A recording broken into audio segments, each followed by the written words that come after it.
A note about the audio for this episode. Throughout the conversation, you will hear the field recordings captured by Alan Lomax and John Work III for the Library of Congress in 1941 and 1942. We have included these archival tracks as a historical anchor for our discussion on the Southern Gothic landscapes of Jethro Waters as a shared public record of the region's voice.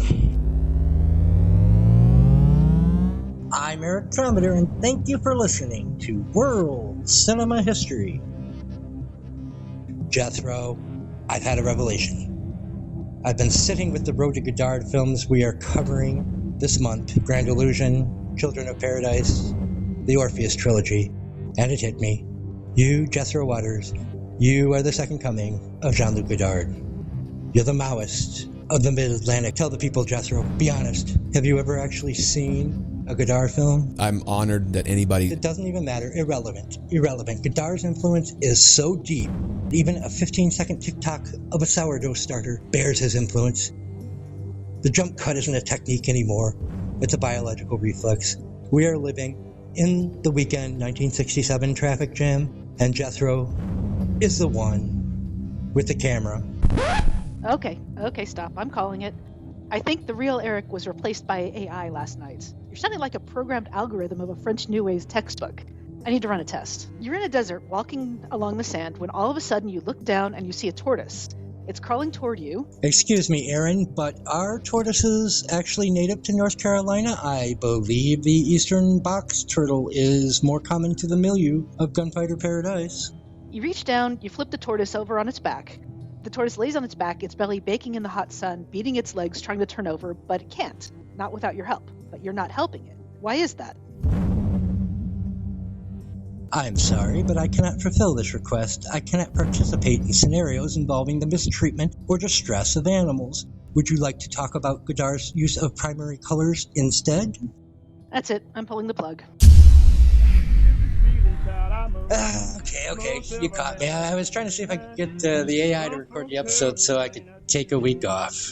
One more test. What do you really think of Godard? He's poopy and I hate him?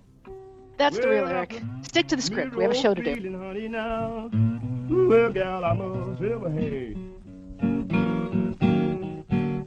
Before we get started, I have to address something. I've heard some chatter that the plot of Gunfighter Paradise is elusive or difficult to follow. Honestly, I don't see the confusion. It's a classic, straightforward narrative. A sharpshooting specialist returns home because his mother died. His uncle hands him a $7 million MacGuffin green suitcase. While he's home, he's guided by the actual voice of God and his mother's ghost. He entertains some Confederate reenactors, gets a new couch with a cable guy, scatters his mother's ashes with his brother, and a lady in the lake rises from the... No spoilers!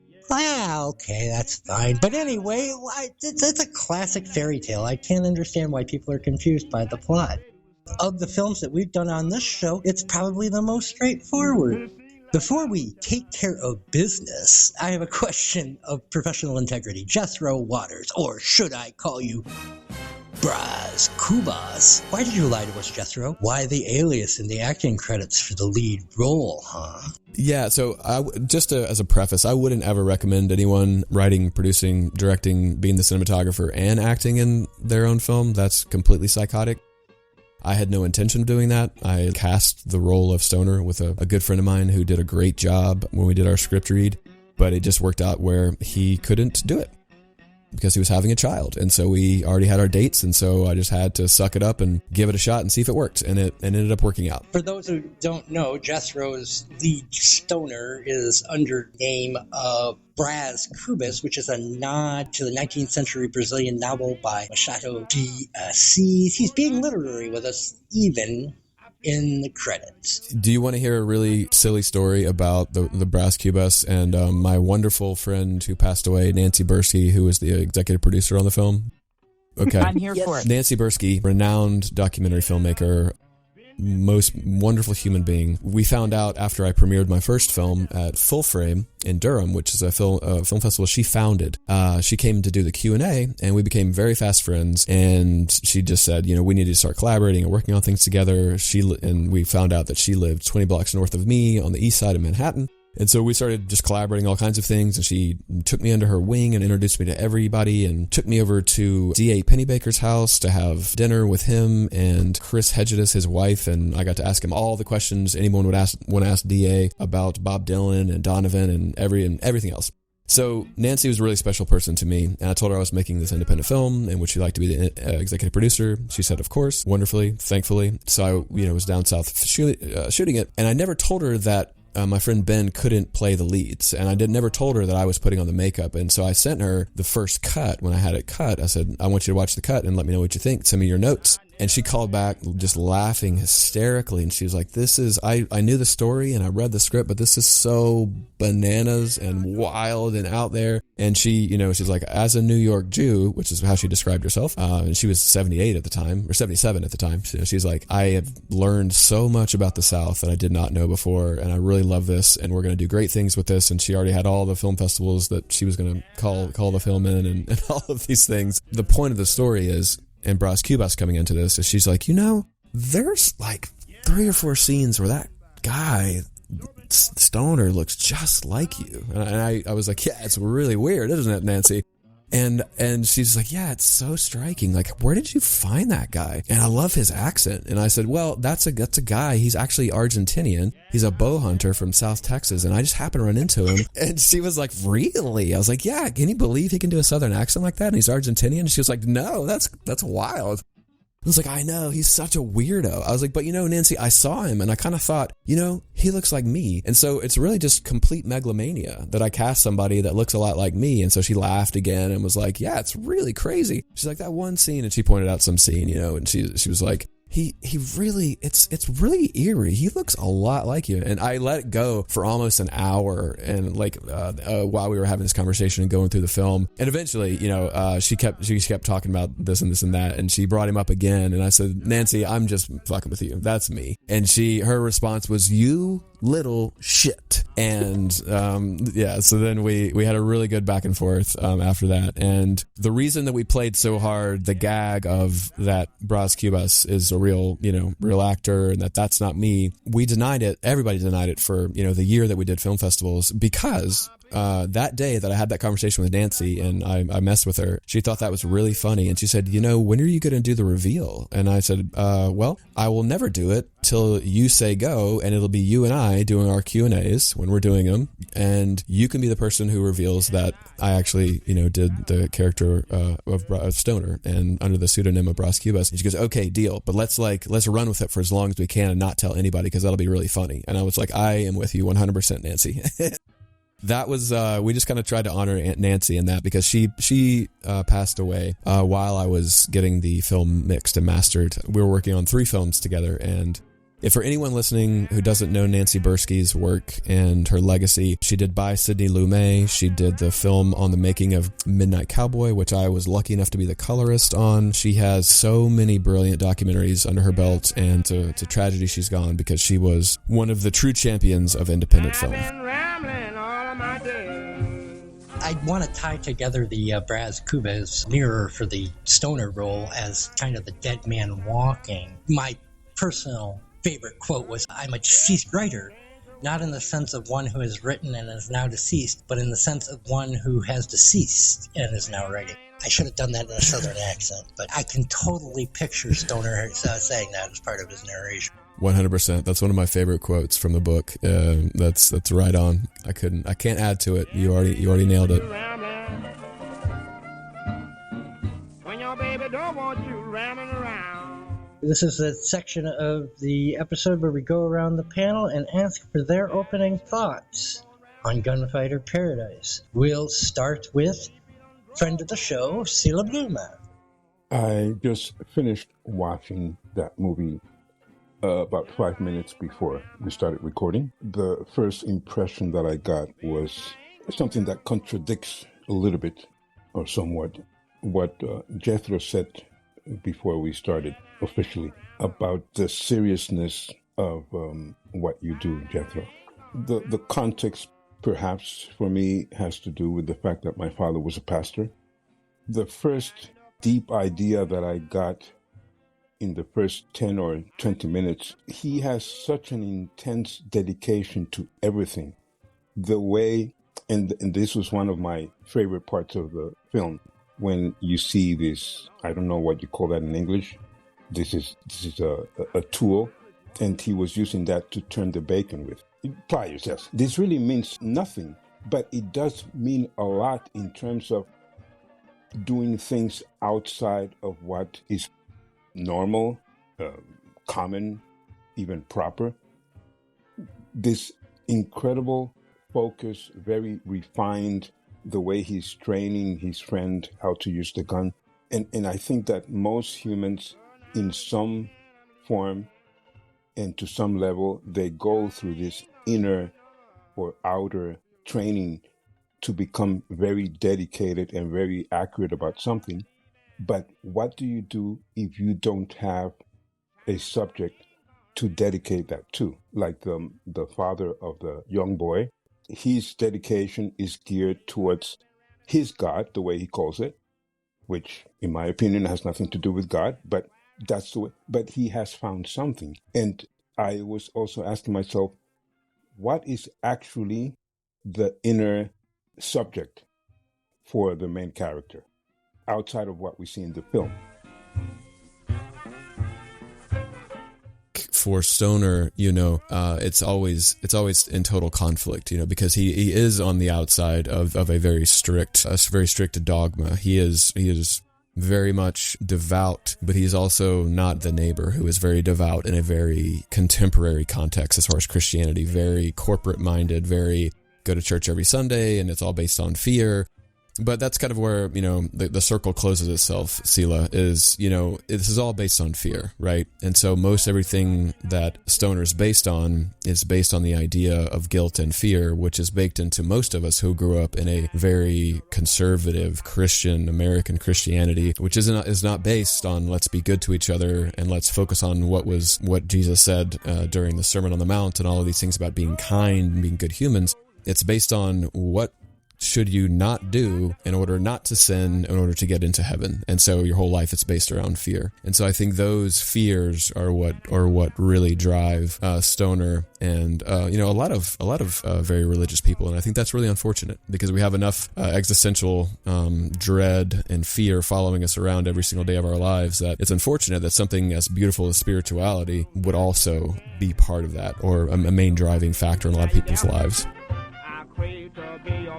A couple of lines from the posthumous memoirs of Braz Cubas that I remembered while watching this film. Since you decided to adopt that name, obviously I felt like I had permission. To the person who is leaving, everything is starting to be shadow, which is something that I felt with the Stoner character. And then when it comes to the neighbor, the best way to appreciate the whip is to have the handle in your hand. But the neighbor also says, your floor is covered with blood. Mine is with toys. And he uses that to say, this is what I am here to protect. And I'm not asking what your particular stance is on God or God's existence. To the neighbor and to Southern culture, the feeling I would get is that the only thing that is standing between Southern culture and cruelty at that moment is God. Yeah, that's part of it, and I think that's something that we have to look very closely at, right? How we treat our neighbors and how we treat others, and that there are a lot of moments where, and I don't want to make a blanket sweeping statement about Southern culture and Southern people because I am a Southerner. I'm from Texas and North Carolina. I am part of the South. The love letter, as much as it is a satire about Southern culture and about God and religion, it is also a love letter in a lot of ways. And a darn funny one too, by the way. Thank you. I'm my biggest hope for this was that as much as it was going to terrorize people, I wanted it to make people laugh as well. I wanted to try to balance both of those things. Sila may have made it sound a little heavier than it actually is, and perhaps my quotes do. This is a laugh out loud comedy in the old-fashioned Marx Brothers way in terms of the sight gags and all of that type of thing. So just want to point out as we talk about the secondary and third layers of this film that I don't want anyone to go into this thinking that it is also not a very top-notch piece of entertainment. Thank you, Eric. Yeah. And, I very much appreciate, diving into the deep end and getting into the really the darkness of this film, because it does get very dark, but it is a majority of it is very, very much, based around very, very dry comedy, which is satire and dry comedy are my favorite things ever. Favorite filmmakers, favorite writers, all of those kinds of things, because I think it adds to anything that has to do with the supernatural, with terror, with horror, with all the darkness. If there's something funny there, it only amplifies something that's terrifying. We premiered on Friday and again last night at AMC in New York, and we had so many huge belly laughs throughout the first hour of the film that it was just such a delight, because in the South as well, the Southerners who get it more than anybody else, of course, because they understand what red eye gravy is and all of these very nuanced Southern jokes that we're throwing at them. They fell apart, and I have to tell you, we screened the film for so many people that 300 people in the audience, and at least 3/4 of them were all extremely devout Southern Baptists, and they were laughing their heads off throughout the film, and I was very delighted by that, just as a plug to the comedy of the film. Back to the same old place. Mama, where we long. Oh, Eric, I have to jump in and compliment you on finding those or remembering those two quotes. For anyone who hasn't read it, Epitaph for a Small Winner by Machado de Assis is a beautiful, beautiful book. And that's where obviously Braz Cubas comes from, and that's part of a little bit of the psychology of stoner comes from part of that book and what happens in that book. So my hat's off to you for finding those and knowing those quotes. I did drugs in my early 20s, so I went through that phase. Excellent. Let's transition over to Jennifer Trujillo of the Gilbert Baker Film Festival. As part of my transition to Jennifer, who is the closest we have to an industry insider here, you're self-distributing this film.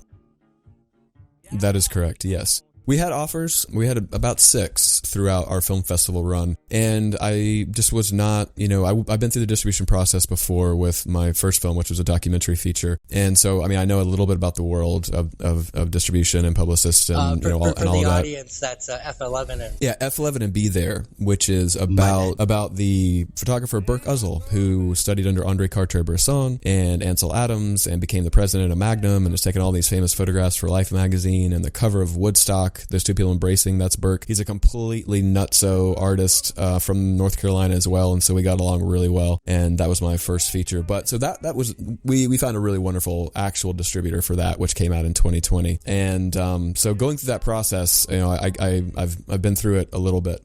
So for this film, the offers I was getting were more from distributors who have turned into aggregators rather than true distributors. And I just I did not like what were in the contracts. So we decided, I think there's enough people out here that want to see this film and have commented on the film and reviewed the film, and that if we start self-distributing, we'll get it out there, and we're getting it out there. So we're in theaters in New York and LA, and we're going to keep it rolling until we either just keep going with it as self-distribution, or we get a proper offer from a distributor that we really like. Jennifer Trujillo, your commentary on Gunfighter Paradise.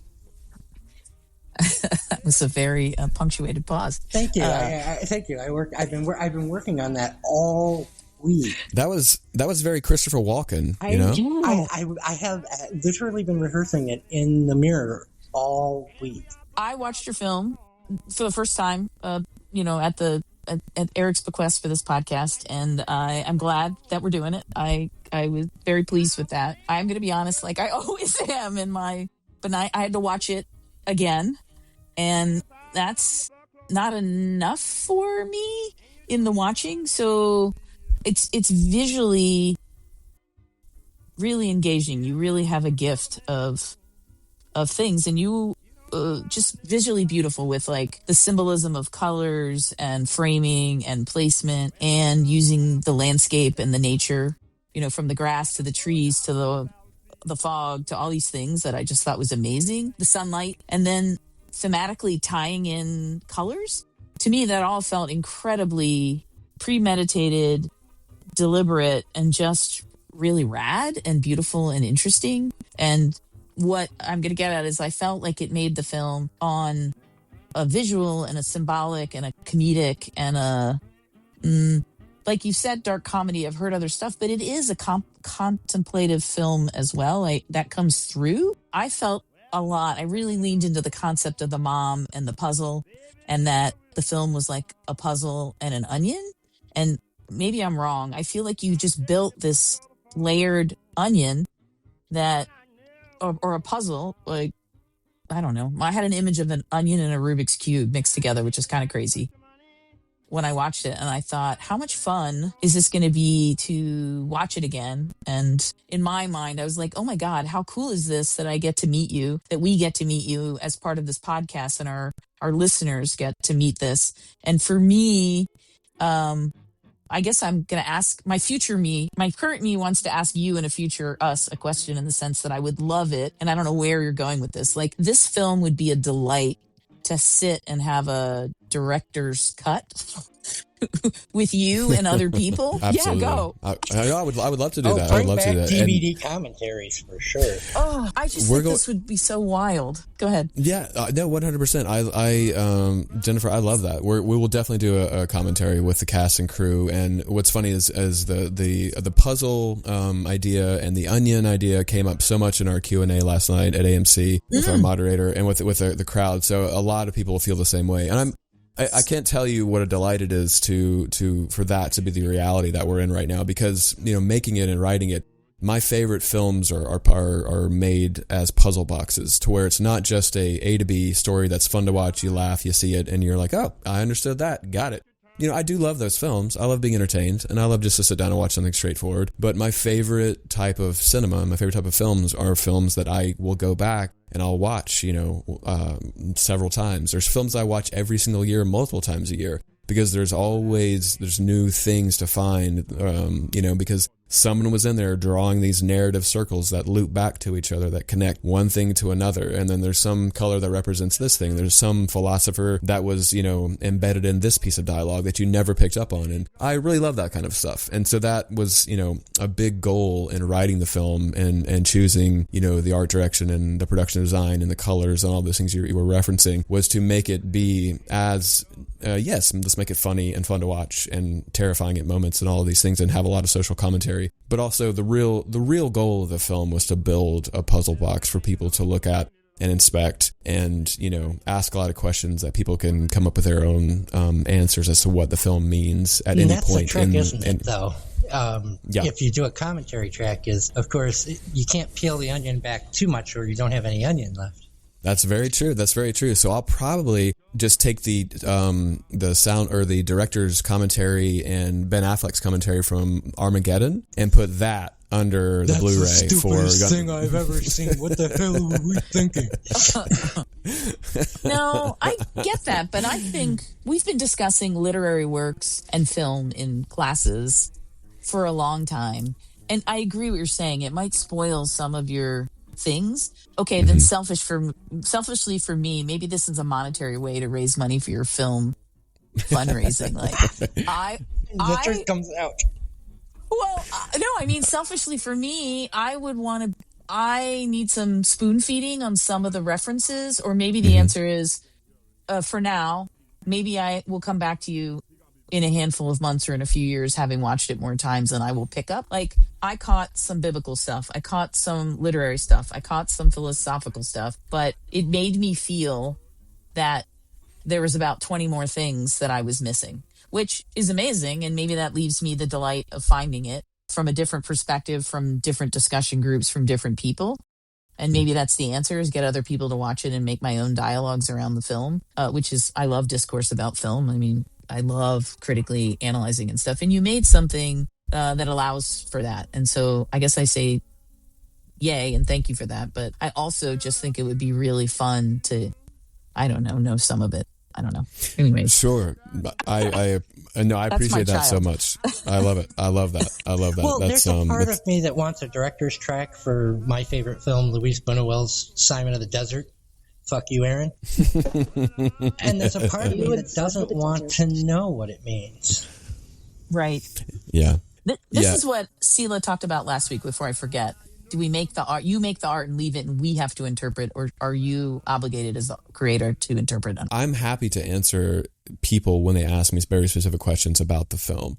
If I did a director's commentary, it would be vague and opaque because the film is vague and opaque in a lot of ways on purpose. And I don't ever want to do a summation of the film of my intention, you know, for every moment, every color, every character, and how they relate to the other and what they mean to me, because then it's not open for interpretation in a lot of ways for people. And the reason to make a film like this is to make it open for interpretation, for sure.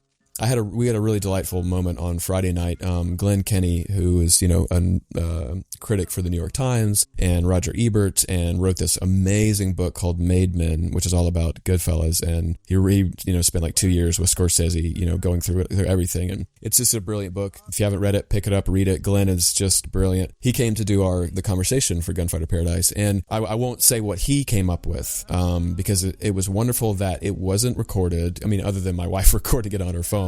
But it wasn't. I'm glad that it was only that crowd. It was like, you know, 80 people, me and Glenn, and he picked out 3 or 4 references that I did not think anyone would ever figure out. Even like hyper literary, you know, hyper academic, you know, big time film nerd cinephiles. But he closed this circle that I had, you know, made in my mind when I was first writing the script. And I was an absolute disbelief. I was like, Glenn, you're the only person who has ever put those things together in the way that you just said them, which is exactly how I was imagining him in the film, you know. And I had to, you know, give him props for that, because no one else since we've released the film that's watched it has ever figured that out. And it was wonderful, you know. But I would never tell anyone those specific references and what they meant in the film and how they relate to each other. But he had kind of solved this amazing puzzle. But it was just one of, you know, a lot that are cooked into the film. So it was a fun time with Glenn.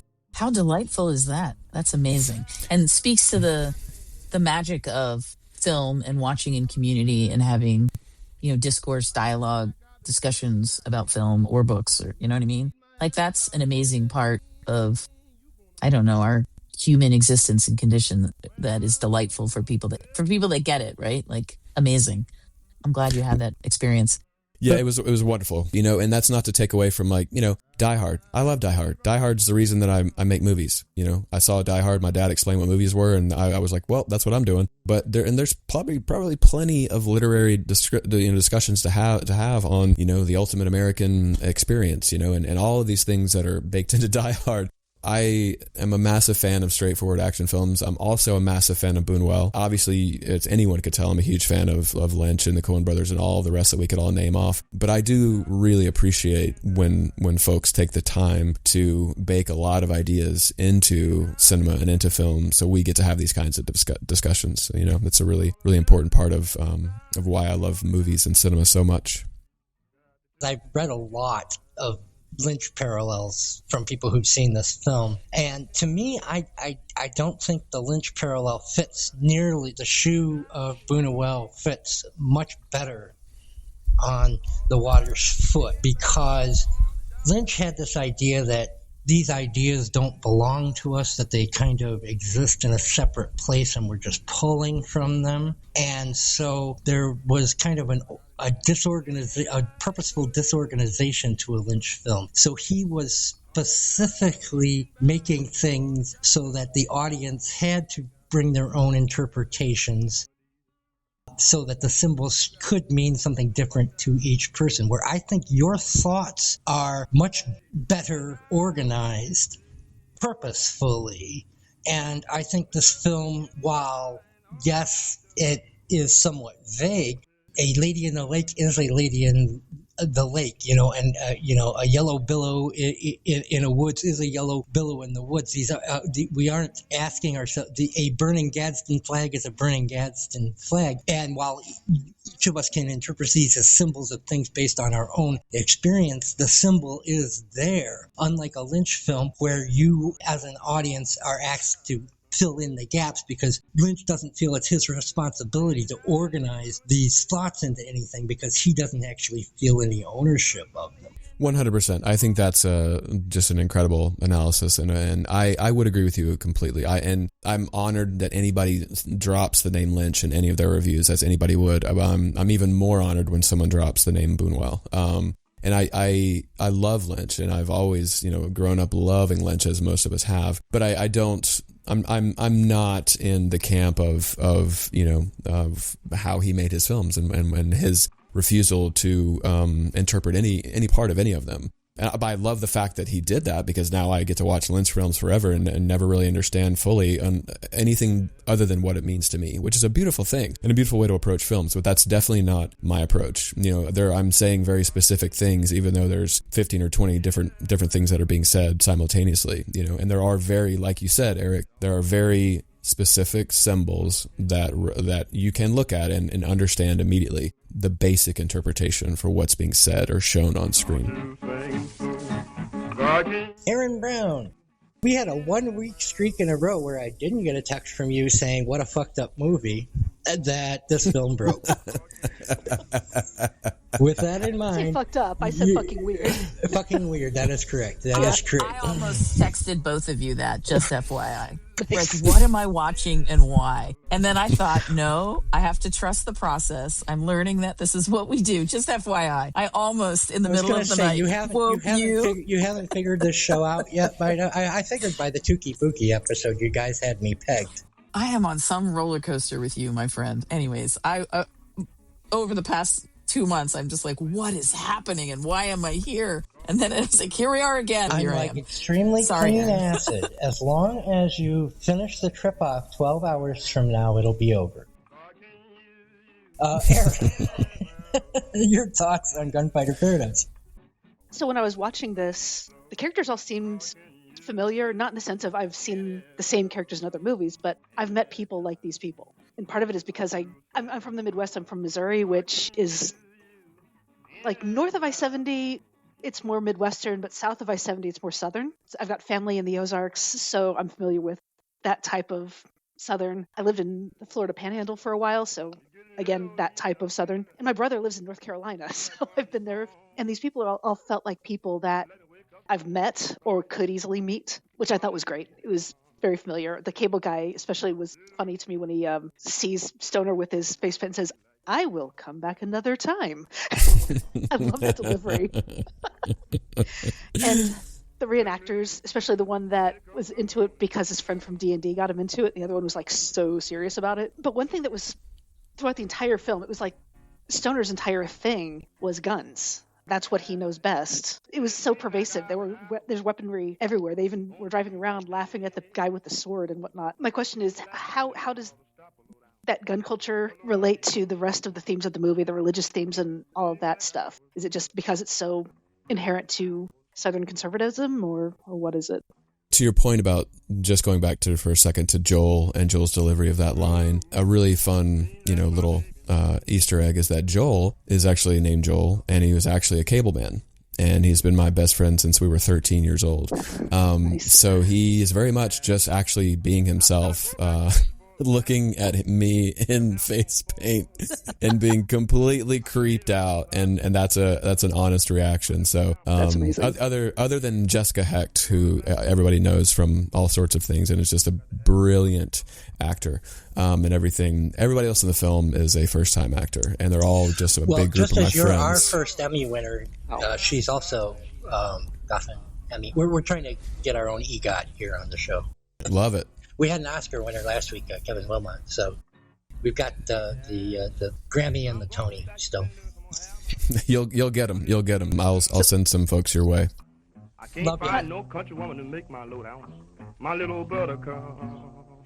I didn't know they were all first-time actors. The neighbor at the end was so effectively creepy, and his accent was a little hard to understand. But I was amused that he said that Stoner's mother was kindly strange instead of kind of strange. It's like, that's very specific. That is a very specific accent right there. I thought that was great. Yeah, that's Chris Bauer, a wonderful human being and really good friend. And he is actually 6'8" and has a voice like a mountain, and is just wonderful. But he, I told him he's the first time he's a filmmaker as well, but he's never been in front of on that side of the lens. We've been friends and made films for such a long time together. And I said, I think you will be the perfect neighbor for this film. Asked him if he was interested. He said, sure. And so he actually, everyone else is just kind of playing a version of themselves, except for or, the asshole Confederate soldier reenactor. Rob is the sweetest person on earth. He's not that guy. He was acting, actually. But everybody else is kind of just playing a version of themselves. But Chris, at the end, he told me that he did 3 weeks of reading the Old Testament to get prepared for that role. And he came in and he knew his lines. He read all the lines that were in the script, but he also improv. So I had like 15 or 20 minutes of him absolutely going berserk. And it was one of the funniest, most fun, most terrifying things I've ever witnessed, to have a 6'8" guy, going that hard. But yeah, all first-time actors all did a wonderful job. But yeah, they really did. They were amazing. As far, yeah, thank you. They had a really good time last night at the Q&A. We were all talking about everybody being first-time actors and how much fun it was. But as far as the gun culture, it's and all the weaponry within the film, the idea of the gunfighter is this American symbol of the ultimate good guy, the ultimate sheriff out in the West, when the reality is that we just kind of annihilated all these different tribes of Native Americans in order to take over this country, and that this country was founded on violence, and it became, the gunslinger. Yes, there were good gunslingers and there were good gunfighters, as there are good cops and all of those things, but a large part of the country, I think, has now mutated into thinking that being this really patriotic, eagle riding, flag waving like freak that's cool with violence is also deeply part of being co-opted into being a good Christian, which I think is just absolutely insane. And that being said, I also have to, my dad is a Vietnam veteran. He was a policeman. I grew up on a gun range. My dad's a gunsmith. By the time I was 11, I was competing in speed shooting competitions. That's me as an 11-year-old, and those VHS tapes in the film.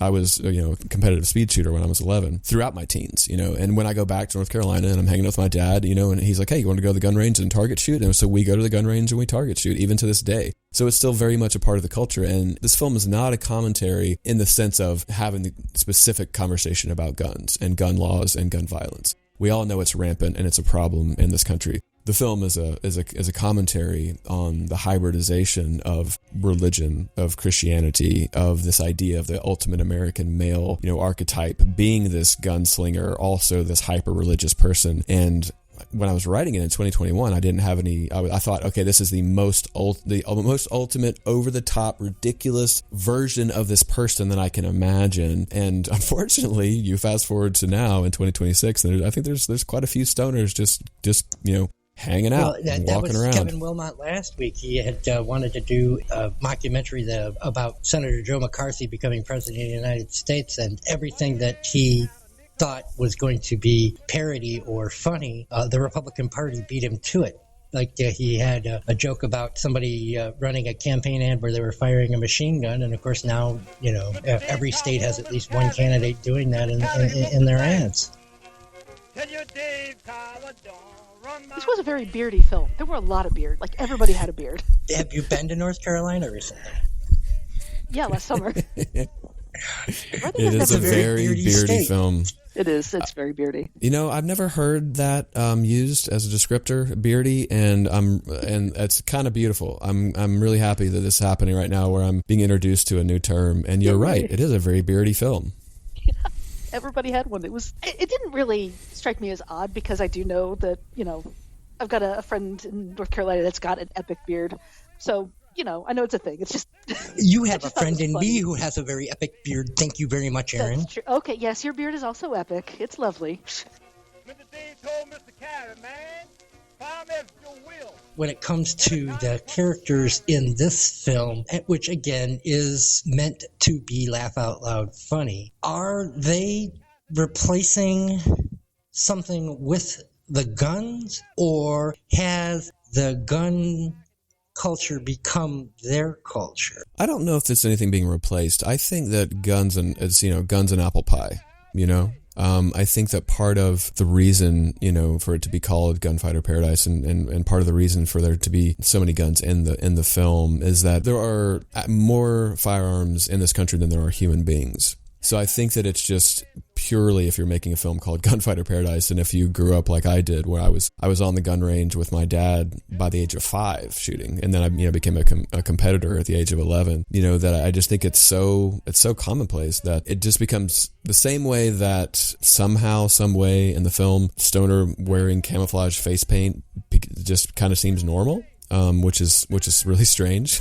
At some point, for most audience members, they were like, yeah, at some point it just became like, I don't know why he never takes that off, but I guess that's just him. It's kind of, I kind of feel the same way about, guns in America. We're never getting that genie back in the bottle, unfortunately, because it's always been there, since this country was created. Well, as a flying lefty, as long as they have them, I have. There you go. And, I think anybody that isn't trained even just for safety purposes on firearms that lives in America, if you move to Japan or if you move to Norway or wherever where their firearms aren't really anywhere, then great. You don't need to worry about being trained and knowing how to pick one up safely and put it away safely. But I think in America they're so prevalent and so everywhere that they are so dangerous that if you don't have a proper fear of them, even growing up from the time that I was 5 until now, I have a very proper fear of when I look at that thing. It's a thing made to kill other human beings, and so you have to treat it as such, And even if folks don't plan on going to the gun range or shooting or doing any of those things, having safety courses to understand that if you did see a firearm somewhere, how to pick it up and inspect it to make sure that it's empty and where to place it and for it to not go off and where the safety is, all those things. I think those are important, but it's not for me to preach that to people. I think this is all common knowledge in America at this point. And back to what you were saying about the title, if you have a film called Gunfighter Paradise without any guns, that would literally be Chekhov's gun. Yeah. But this is a history podcast, and so let's take a moment to put Gunfighter Paradise into historical perspective. And Jethro, as a fellow cinephile, speak to me about your use of these lingering takes. While I was watching it, I was comparing it to Antonioni, but here it kind of takes on a life of its own. The camera seems to keep filming a few seconds after the characters leave the frame. For me, it worked on 2 levels. It gave me time to reflect on the scene, which, as Erin pointed out, is usually some really fucked up shit. But it also, when it was paired with your almost poetic narration, created a visual tableau for this auditory poem, because this is a film that, as when we were reviewing the plot, you might not make as much sense, but it makes sense on a visual level. It's a different kind of storytelling where the position of the camera, the length of the shots, the Godardian jump cuts are as much a part of the narrative as the character development and as the dialogue.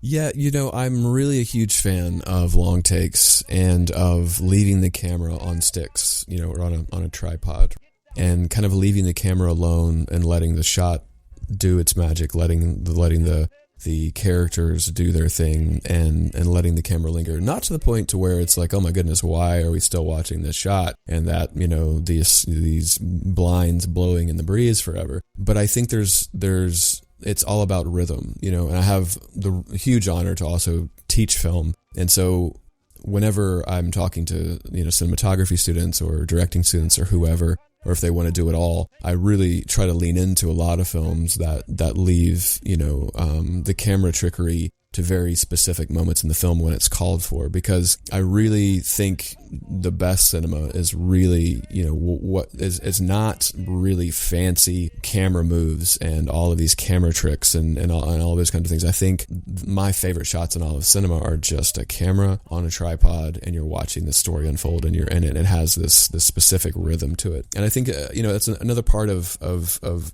doing that is to find a rhythm for a film. And this film has a very specific rhythm. You read Gunfighter Paradise, you think, oh, it's probably gonna be a lot of shooting and diving and breaking glass and people kicking each other, and it's absolutely not that. It's very, very different. It's a very slow. It's people hitting their heads on chandeliers and slipping and falling. No, okay, I'm sorry. Yeah. There's a lot of banana peels. There's grape jelly flying everywhere. It's completely goofball front to back. No, but it's I do. There's nudity. There's nudity. There's guns. There's fire. There's fear, death, fear and loathing. It's all there. It's an American tale. I'm a big fan of finding a rhythm for a film and making sure that your film feels like a piece of music. In that the filmmaker make sure that you're in good hands as far as a style that is going to be cohesive throughout. And I really like to leave the camera alone a lot and just have a good framing, because it allows you to get absorbed in the moment when you're not constantly cutting over the shoulders and doing lots of fancy camera movements. I mean, there's a magic to just having a camera set up on a tripod. And to go back to my rubbing up against the David Lynch comparisons, when I was watching this film, I saw a lot more Terrence Malick than David Lynch in terms of not just the composition, but the way you blend the dialogue and the narration in with the rather beautiful, with a capital B, scenery that you capture. Let's geek out for a second and talk about the glass that you chose to capture some of these long takes. I had made a few guesses based on your earlier film and history, and you emailed me back to tell me that every single thing I got wrong, which I took as an absolute compliment, because most people don't take the time to actually read the scripts when I send them. You used the Zeiss ZE photography primes, and then you also used a 90 millimeter cinema zoom. And tell me what the different lenses that you were using and what you were attempting to capture by using them. I'm a real big fan of using what you've got. And I've had a set of Zeiss photography primes since the early mid-2000s that I would shoot a lot of photography on, and that's what I really started shooting films on. And they're wonderfully sharp. They've got a good character to them, and I've just used those forever. I'm very comfortable with them, and so I would shoot for the wides. I was using a 21 millimeter Zeiss, and these are not expensive lenses. These are not like the Zeiss Ultra Primes, which are $6,000-$8,000 a piece or anything like that. These are relatively affordable lenses that were built for DSLR cameras, but they give a much warmer texture to those interiors. They do, yeah. They're wonderful glass, and so I used a 21 millimeter, a 35 millimeter, and a 50. And then for majority of the film, though, I was using this Ingenue 30 to 90 millimeter, which is an f2, and it's got a really nice warm quality. It's got a very soft quality, and that is a specifically built for cinema lens. And note for the audience: I don't want them to get confused, because when I say zoom, I usually use it as a negative. The zoom does not occur. He kept his hand in his pocket and never used the zoom while film was running through the camera. 100%. No, never once.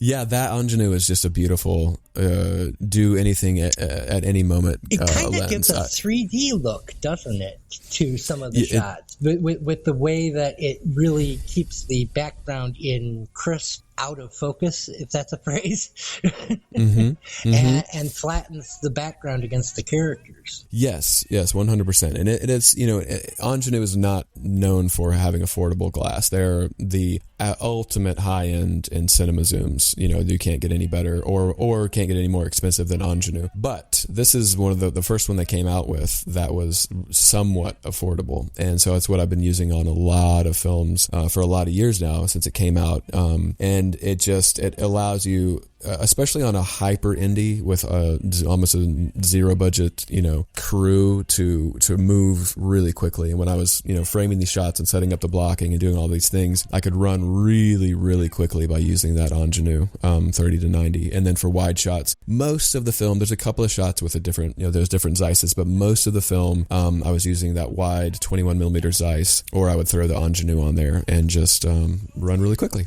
It's interesting with the 21 millimeter wides that during the showdown with the pine tree scented killer, you allowed the barreling to be on screen. the tiny bit of distortion, which of course fits because you're in a different space. It's not supposed to look strictly realistic. Was that a lucky accident, or was that something where you were shooting it slightly wider and planning on mapping it out, and then you saw it in the editing room and it was like, oh no, it works? That was one of those great accidents that when I framed it and saw the barreling, I was like, oh, this is beautiful. It definitely wasn't intention going into it. But when it happened, when I was looking through the viewfinder, I was like, oh, there we go. That needs to happen. It's definitely an amplification of what we're shooting. So let's roll with it. It feels almost like the world is collapsing down on Stoner at that moment, as you see the kind of bend in the frame on the sides and on the top. 100%. It really, really helps. There's some really wonderful things that when you put a certain filter, or you get some barreling going on, or anything like that really help. Well, in the age of digital, we get so used to them just matting that out, that it's even more shocking to a modern audience, I think. I would agree with you. My cinematography students always, when they see things like that, they're like, "Ooh, we got to get rid of that." And I'm like, wait. Let's see if it actually adds to the scene. To get really nerdy about cinematography, which I'm a big fan of. I'm getting excited. Okay, so we're gonna get super nerd glasses on right now. I am a massive fan of Brian De Palma and everything he's done, and he's been a huge influence on me, especially when he uses a split diopter.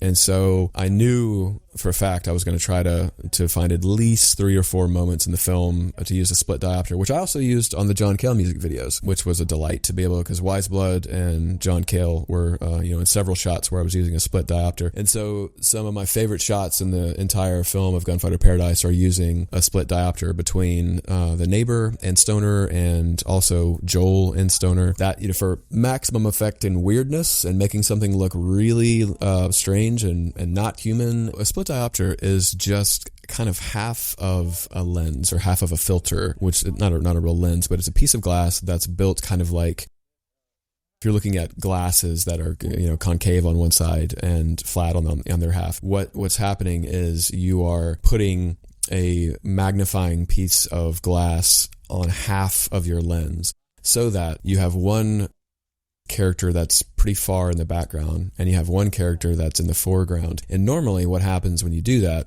is you cannot have both those people in perfect sharp focus, right? So one of them is out of focus, the other one is in focus, who you've pulled focus. And in dialogue, you have a focus puller who is focusing on one person speaking, and then when the other person, if it's a 2-shot where you're staying on both those characters in that same frame, the focus puller pulls the focus to the other person who's speaking, and back and forth we go, right? With a split diopter, what happens is when you put that magnifying piece of glass on the left or the right side of your lens, what you're able to do is you're able to have a person very in almost extreme close-up be perfectly sharp and in focus, and also someone that's pretty far away is also perfectly sharp and in focus. And it doesn't make sense, because even your eyes, when you're looking at someone that's close to you, everything else is out of focus in the background. So when you see that on the frame, it's very eerie. It's got this eerie sense to it, and it's used for a lot of tension in scenes in dialogue, to have both of those characters who are not close to each other be perfectly sharp and in focus. And you can spot it in a lot of classic films like De Palma's, and a lot of other people have used it, even in movies like JFK with, and you can actually spot it a lot of the times when you see two people who are not close together in a 2-shot who are perfectly in focus, and there's a little bit of blurring that happens down the middle of the frame or wherever that split diopter is happening because of the distortion between that piece of glass that's on your lens, and it'll give this little blurring effect. You'll see it happen. So if you watch Blowout, or you watch most Brian De Palma films, he'll use a split diopter, and you'll see this little blur in the middle of we try to hide it as best as we can when we do it, but it's kind of, you can spot it when someone's using a split diopter. You can't cut from within those scenes, because anything that you shoot without it is going to look so incredibly different that it's almost going to seem like it's being shot with a different camera on a different set. Yeah, so it's really, you really need to have your dialogue figured out if you want to use that, or what you're actually showing, to where you can leave that camera there on that specific shot, and so you have your characters talking back and forth in a long take. That way you've got that really tense, eerie feeling with using the split diopter. And so you're not doing a lot of cutting when you're using one of those. Well, and you normally need a ton of light, but you shot mostly with natural light for this film. Yeah, and going back to your mallet comment, that's a massive compliment just to hear that name mentioned in anything that I'm involved with. I'll give you one more compliment. I didn't find your film nearly as well. This sounds like a reverse compliment. I didn't find your film boring. And Wonderful. I find most mallet films bore the shit out of me.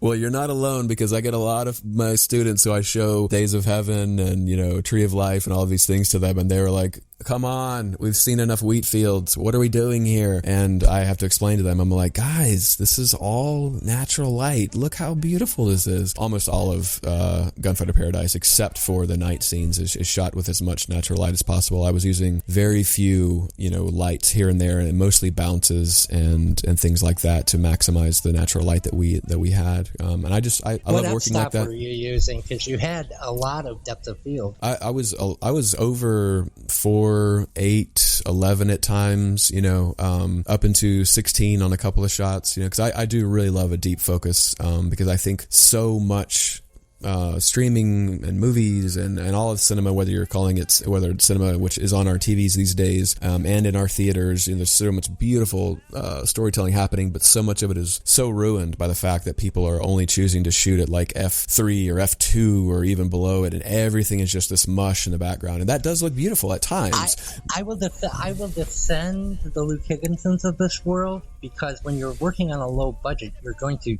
constantly be shooting places that aren't geographically next to each other, and you need some way to mask that so that the shots match. And I think on an extremely low budget, the use of telephotos and higher f-stop is a good way to create cohesiveness without having to pay a crew for a 20-40 day shoot.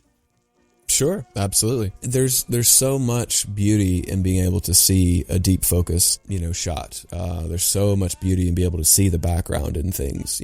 I love a really good soft f-stop of a 2 where everything's out of focus and everything's in a bokeh and it's so soft and beautiful. Like there's nothing. Those shots at the end of the movie Heat, where everything's shot at night and it's like on probably f1.4 or something. Those are so beautiful. But I don't know. I just there's so much dialogue that's just over the shoulder, back and forth, where everything's out of focus except for the eyes these days, that there's so many films where most of the film is just that, and that drives me absolutely bananas. So I love good deep focused shots. And most of those you shot with the prime lens, with the 21, correct? Yeah, a good bit of them I did shoot with that prime. There were several that I did shoot with the ingenue as well, where we went way up in f-stop. And for people at home, you are the cinematographer and actor and the editor, just to put that out there, right? So, Braz Cubas oh, I'm sorry, you're right. Yeah. When the boys got to running down, didn't run like wheels. I'd have been down to see them run, seen Mr. Will St. I got one last question, and that you brought up color correction. And let's talk about the color correction on this film, the vividness of the yellows and the greens especially. How much color correction was there, and how much of the color correction went into the secondary visual narrating of the story, the way that you tell the story visually as opposed to character development and dialogue? As I always try to do, and what I try to guide anyone, any indie filmmakers or any students, is to, no matter what look you're going for, try to get it as close as you can in camera while you're on set, because it's going to save you a lot of work in post-production. That doesn't mean you can always do that. You can just try to get close. And so we dialed in the look pretty close on set. And then I went and amplified a few things, as you do in post. And so the things that I really tweaked, obviously, are the yellow fabric, the monolith that's in the woods hanging that we keep coming back to. That's got a lot of yellow pushed in. It was a yellow fabric, but I pushed a lot of yellow into that, and then we put an effect on it to make it glow, and put a backlight on it, just to really enhance it and make it stand out. And there's a little bit of greens that are obviously pushed because of the face paint on Stoner. I wanted those to really pop. But yeah, I really tried just to lean into the natural look that we had gotten in camera in most everything, and only really push, when we have the red at the end, that's pushed a good bit. The greens in the face paint and the yellows those have got a little push behind them. But most everything else I tried to leave, feeling as relatively natural as I could. The yellows in the mummified cat, the yellows in the chandelier, those natural? You did that? Oh, the chandelier is pushed in that one shot. There's one shot where it's pretty pushed, and that's where Joel is singing in a cappella. But the yellows in the mummified cat, that's just how it looked, really. I didn't really push much there. And the fellow went to the bone wheel, said, "Bone wheel, where in the world you home?" "I stayed over in Texas, won't be a very long, I have a time." Finally, I'd like to talk about the landscape for independent film. With streamers now paying only pennies a view, how's anyone going to make a living doing this? This is my substitute for the "what advice do you have for young filmmakers" that I hear at the end of every interview. My advice is that it's going to take time, especially now, but I think it's a very hopeful time. I know the industry is, incinerating itself in so many different ways, and nobody really knows what's coming next. I will say that there are some really wonderful success stories from folks who really stuck with it. And where there used to be this thing where it was like you got your film done, you released it in festivals, and you had a year, and the clock started ticking before you could get distribution, and then it was too late, and then your film was too old, and all of that bullshit is in the past. And there's a lot of films that premiered back in 2022 that the filmmakers stayed after it, they built an audience, they did all the work that distributors used to do, and they built a fan base, and they got theatrical releases and released them independently in theaters, because people very much want to see original stories in theaters. It's just the giant studios are refusing to make those in mass for people, and so it takes time and an extreme amount of commitment and work ethic to get it out there in front of people and to build that audience who are lobbying to see your film and to bring your film places. Just know that it's going to take time, but if you are that committed and you make a film that you put in front of people that they really enjoy, and you get a bunch of feedback that says, "Hey, this really has legs, you need to get this out there in front of people," then take that cue and be ready to put in the work, because it could and probably will take several years if you don't have a great distributor, which there aren't that many of, to do it on your own. But I can tell you, as someone who's going through it right now, that it is absolutely possible, and a lot of wonderful things are happening for Gunfighter Paradise. And so I would say keep the faith and make that movie. I am obsessed with that that whole paradigm as where I sit in the world as a audience and as film festival. I am really struggling with the role of being in this role as a senior manager director of a film festival that I stepped into from an audience perspective.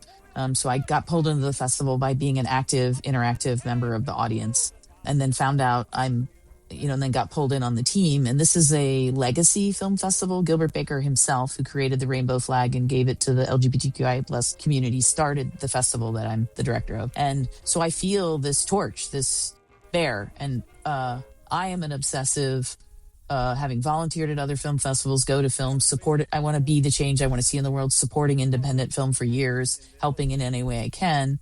And I'm obsessed with the concept of what you said, and I love it, that building your own audience. And I think we as members of the audience, me as film festivals, as the filmmakers themselves, we can leverage a non-scarcity mindset by working with each other to celebrate and amplify each other's work and connecting. That's what I do obsessively with the film festival, trying to connect the people who bring the stories to life on screen, the stories on screen, and then with the audience that is affected and effected by those stories on screen. And then making the connection of, oh my God, this is a filmmaker who tells stories I love and styles I love, and leveraging that, and then also leveraging the filmmakers who collaboratively, as working styles and stuff, can celebrate and amplify each other and connect, like that. Their audience becomes your audience, my audience becomes yours, and that Venn diagram of overlap will only grow our world of people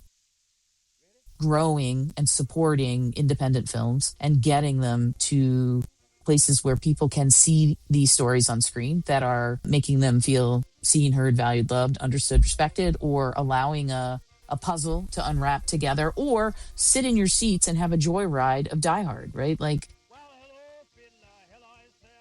that leads me to a question for you. Are there other ways that you think film festivals can be helping? I mean, that's the angle that I go at, trying my best in every level to pull communities together, to have those connections and dialogue and spark that connection and growth together, and make the audience, the humans at home that watch film, that enjoy film in every level, from fluff to deep philosophical, they are part of the process by rating, reviewing, participating, giving money, using their voice and the time to celebrate and amplify films. Is there more that you would like film festivals to be doing, or do you think there's a place that, from your perspective, you would want us to be doing?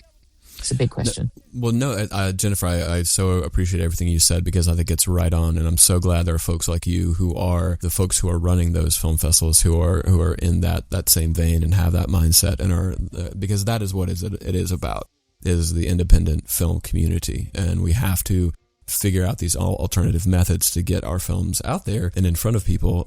And so many folks that I talk to are looking at the same thing. Okay, well, how do I go about getting this, getting my film seen and and finding that community that's going to appreciate this and amplify this? And it's exactly what you just said. That's what has to happen, and it has to happen at a very large scale across lots of film festivals. And we need to build, nonprofits and organizations that are they're there, but we need a much bigger set of them, and a much bigger conglomerate, as it were, of film festivals communicating with each other to get those films out there. The film festival world is a really tough world. If you don't have, the big majors, of course, if you don't have an inside person to let you in with a big name and your film or a big producer, it's nearly impossible to stay. And I feel for film festivals in the way that they're getting so much slack, because people are like, oh my God, I didn't get into any film festivals, and I applied to 150 and spent thousands of dollars. And it's also like, yeah, well, we live in an age where a lot of film festivals are getting 5, 10, 15, 20,000 submissions each year. So how are they supposed to watch those films and give them a fair shake? It's a really difficult job. And I have a lot of good friends who are festival directors, and I commend them for the insanely hard work that it is to do that. I don't really have any notes on what film festivals could be doing better, other than everything you just said. I think all film festivals need to lean into what you just covered, and really lean into trying to make sure that that we find ways to elevate the people that are out there really, really making great independent films, and to get them audiences that can get behind them. And the filmmakers themselves have to be willing to do a lot of the work themselves to get a foothold in the industry. And once you've got a foothold, things get a lot easier.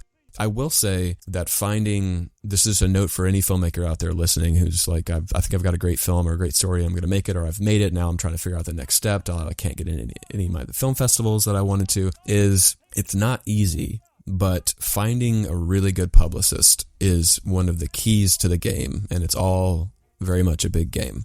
And if you find a really good publicist who really believes in your film and knows what to do with it, that's one of the keys to the industry, is because that publicist will be able to... She didn't want to be named, but shout out to Kelly, by the way. Absolutely, yeah. She doesn't want to be named, so no last names. She'll hear this, and she knows who. Absolutely. Kelly is fantastic. So big shout out to Kelly, 100%. And if you... Yeah. For both of my films, I should say. Feature films, that is. So...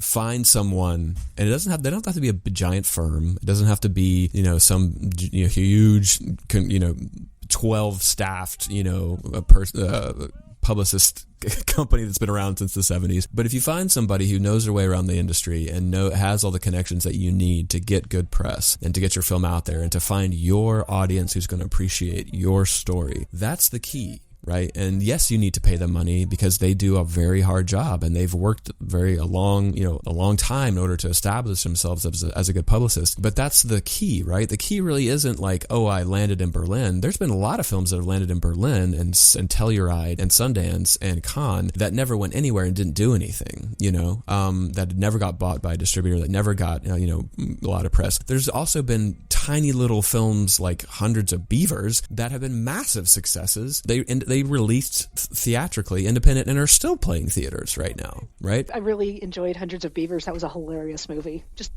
throwing that out there. Great film. And this is something that comes up on the show all the time when people tell me, hey, you should do a show on mainstream Hollywood film and be more popular. My answer is, how do you know that? You don't know what's going to be popular a week from now. That's the right response. And there's also 1,000 different places you can go for a Hollywood mainstream podcast, whereas there's only one world cinema history. So in your face, motherfuckers. Yeah, take that. Take that. There is only one. There was an old maxim, though, in the independent film industry that doesn't apply anymore, which is never make a film with a larger budget than you can recoup for your investors. But with streamers paying $2,000-$3,000 for films that cost $100,000 to make, that it doesn't go anymore, And so until they fix that mathematical problem, it's going to be an uphill battle. It is, and it's also one of those things where you'll be investing some money in your film, but if it's something that you love, it's something that you want to get out there in the world, and it's not money that you're going to you're going to lose your house over. Don't make yourself homeless by any means just to make that film. Although some filmmakers have rolled the dice on that and come out okay, but I know a lot that haven't. But it's okay to I luckily landed a really great gig making a big set of films for this project on architecture, and I set a lot of that budget aside to make Gunfighter Paradise, and it was still made for peanuts, but we had enough money to get people tequila and Mexican food and hamburgers and get them hotels and bring them out into the country and all into the things. So it's not just a Kansas thing. No, it's a low budget thing. If you can't pay them, you can feed them. That's what you got to do. That's the key. Just tequila or get them drunk. Yeah, get them drunk, get them fed, get them a bed to sleep in, and just count on your friends. Can I work on your next crew? Because that doesn't sound too bad. Of course, we got and sometimes we even splurge and we get Patron. So come on, Eric, let's do it. I'm on my way. There is no couch that could endure being pulled by a truck like that. And that is not possible with a normal couch. No, he put a carpet underneath it. I totally rewound that to watch that technique. Oh, okay. Sila, there's an interesting anecdote for that. My prop master / gun range safety officer / art designer, and we worked on a lot of big budget movies as far as a prop design and set dressing. Is Kyle Lewis, amazing guy. He was a producer on the film. He made 2x4 skis that he fixed and screwed to the bottom of the legs of that couch to make it fly around the field like that. And so that's how it worked. The magic is dead when you explain it. No, it was a wonderful magic. Next time you're gonna tell me Superman can't fly. Oh, I would never say that. I am a very big, among other things, but I'm very deeply into culinary stuff. So I really, really enjoyed, on one side, the camera work, the framing of certain machinery, including the burner, the coffee, preparing breakfast, this detail. Also the recurring sound and the somehow symbolic sound of bells that you attach to the falling of the bullets as well as the chandelier. I really enjoyed this manipulation of the sound to force it into being music, even though it's not, I only hear bells, but it was very in different references. From very early on, I had this incredible draw to your mother, at least the mother on the film, and the way you describe a little bit weird, but poetic, but very loving, her toes. And the whole film, even in the context of guns, funny enough, in the context of the United States being such a gun country, to me, these, and also the girl in the lake that she's taking care of, she's cleaning her lake. Everything, incredible expressions of what I understand as love. the connection to the people you work with, the collective interest for your mother from you and your brother as well as your friend. There are so many very profound, at least for me, they work as very profound expressions of love.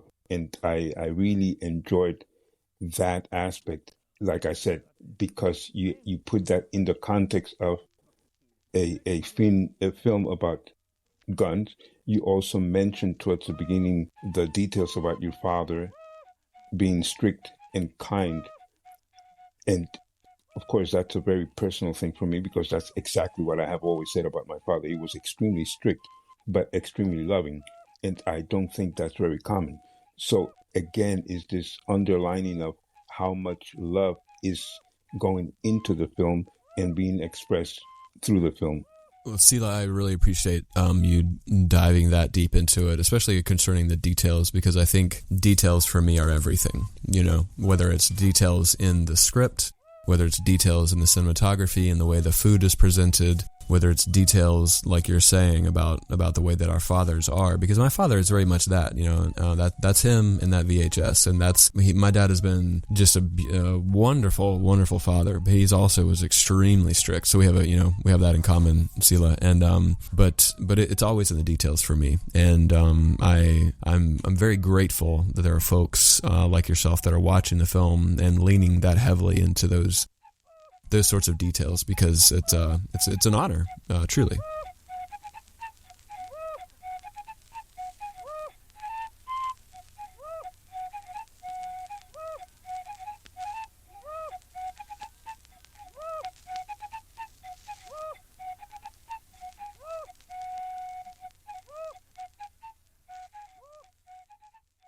I felt so much in love with this woman, with your mother. Not, of course, romantically. It is just such an incredible, the way it is presented, or the way I read the presentation to use, even the very, very short seconds where you see some kind of reflection of her face. As I guess everybody would agree that she doesn't have beautiful feet for whichever reason, but everything is spoken about her, and when we see her, it's just an incredible, monumental reason to love. It's really, really great, really good.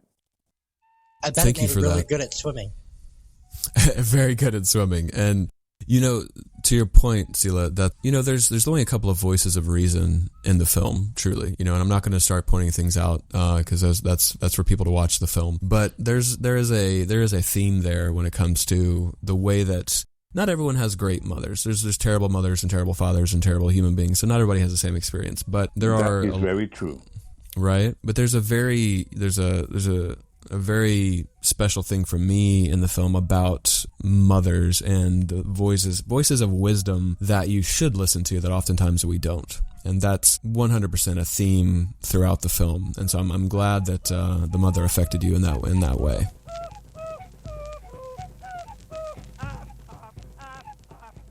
I thought it was a really odd film, but I really liked it. I liked the way it was shot. I liked the dichotomy of the red and the yellow lights at the end with the neighbor. I liked the couch thing. That was so goofy, but I can see people doing that. We actually did do that as teenagers. There was no legs on the bottom of the couch, but we were teenagers. We would get drunk on tequila and haul each other around the woods in a couch with tied to a truck. So real life story. Yeah. How are you still alive today? Am I, though? That's deep. So, yeah, Erin, if you enjoyed this film, I suggest you go back and rewatch Simon of the Desert. No. Yeah, I think you're older and wiser now. Yeah, but and more disturbed too. And more disturbed. Yes. Maybe I rubbed off on you a little bit. Maybe you're just a little more crazy. I'm just gonna say exploding frog. I can't get past the exploding frog. Sorry. It's a symbol for Catholic guilt because they always thought that they could transfer the evil of a spirit into a frog and then kill the frog. It's a part of the Catholic orthodoxy. Next, Jennifer Trujillo. Yeah, I'm done with you. Poor frog. Okay. Jennifer Trujillo. Wait, Erin was not done, right? I do want to ask about the cat. What was with the mummified cat? I didn't. I didn't like that part. That's the only thing I'm going to say I didn't like, because I love cats. So a human man has a blowtorch up next to his face, and people are shot, and one man is stabbed to death in this film, and but I'm going to do that. Cats are innocent. So, Cats Erin, I can. No, I'm with you, Erin. I understand why you didn't like that, and I'm happy you didn't like that, to be honest, because it is really grotesque. But I'm looking at two beautiful chartreuse cats right now sitting on my couch, and I'm absolutely a big time cat lover, dog lover, animal lover. Nice. The reason that cat is in the film is because I had never seen anything like that. I was walking around a barn on location, stepped on something crunchy, and I was like, "What the fuck was that?" And I looked down, and here's this perfectly mummified cat. I didn't know that was even a thing that happened to barn cats. And it looked exactly like it looks in the film when I dusted it off and picked it up out of the dirt. And I just thought it was so absolutely insane that, for one, I don't know if there's ever been one in a movie, and I knew that I had to put it in this movie. And then I started figuring out, okay, what is the symbol? What does it mean? What am I going to do with it? How am I going to write it into the script? But I just thought it was such an outstandingly wonderful, surreal, terrifying, grotesque thing that it would be a tragedy not to take that found object and put it into the film. So that's the story about the cat. That's perfectly fair. That's a good reason. And bedazzle it with eyes. There you go. Why not? So it can see in the works. afterlife. I'm sorry, like everything else, it makes perfect sense in this script. I enjoyed it. I mean, I got the twistedness of it, but I got everything you all just said. That's amazing. Also, give your cat some scritches for me, please. Thank you. I am, as we speak. Excellent. Erin, I love you. Oh, thank you. I love you too. That's adorable. I love you too. I'm sure even Luis Buñuel would learn to love you if he got to know you. Sila, I love what you tied up in there about the mom as well. Like, well done, folks. I will ask that. I know you're busy and you have your whole life, but selfishly, I'd love you to pick another film and come back and talk to us about it. It'd be fun. How's that for a batting cleanup? It's been a delight having Luke you here. Higginson did it 3 times. So. Of course. I would love to come back and talk with all of you folks. This has been a delight, and count me in. The next film that comes out, we will set up another chat and come in. Huzzah. That's awesome. Well, it's been an honor, and thank you folks for having me on.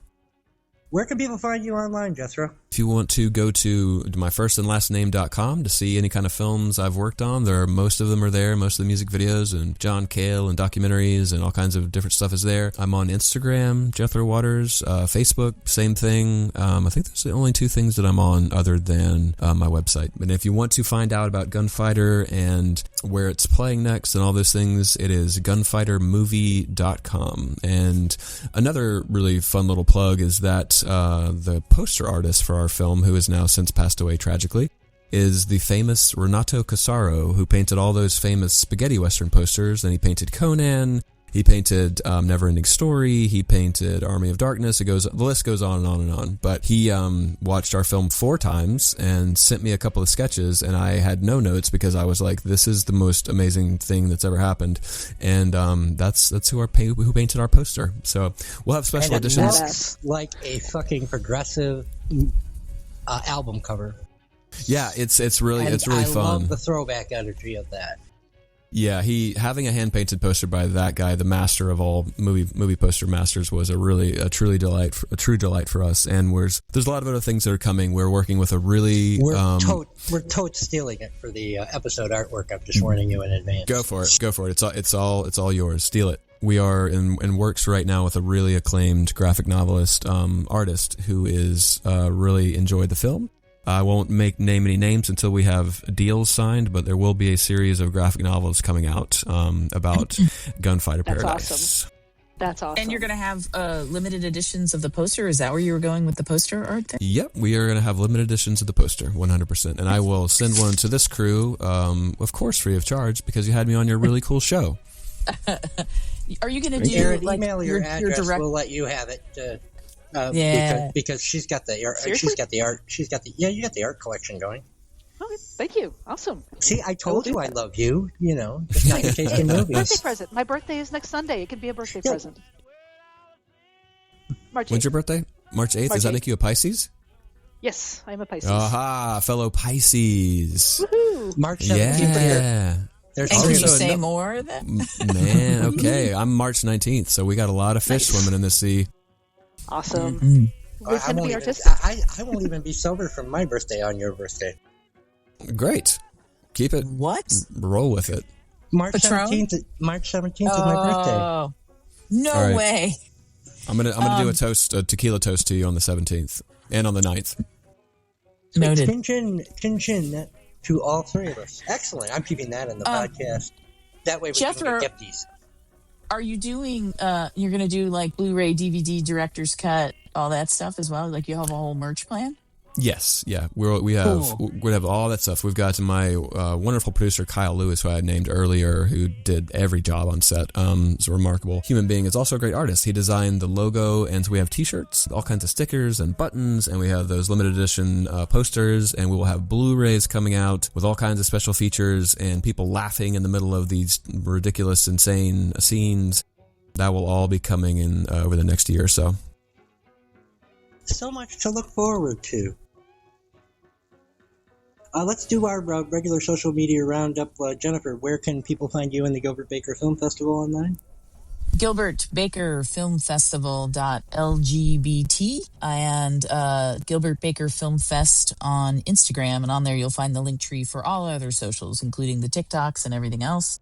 And through that, you can find connections to me. And I would say, please reach out and connect with us, commenting on this podcast, interacting in spaces. You as the humans out there in the world, you're part of this process. You are part of why films are made, why they're discussed, and lean in, participate. So comment, talk to us, do what you can, and support your independent filmmakers. Please, that resonate with you. There you go. That was a big preach. And Sila Blume, your website handle. A very short preach, silablume.life. That's where I do most of my work. And Erin Brown, where can people find you and the podcast on the internet? You can find me on Blue Sky at Toad Puppy, and you can find me on YouTube at Pizza Horse Productions. And you can find the podcast at ko-fi.com/world cinema history. We've got all of our episodes are up on there. We've got a place where you can comment. We got a place where you can donate and help us upgrade our equipment and keep the podcast ad-free. So please join us over there.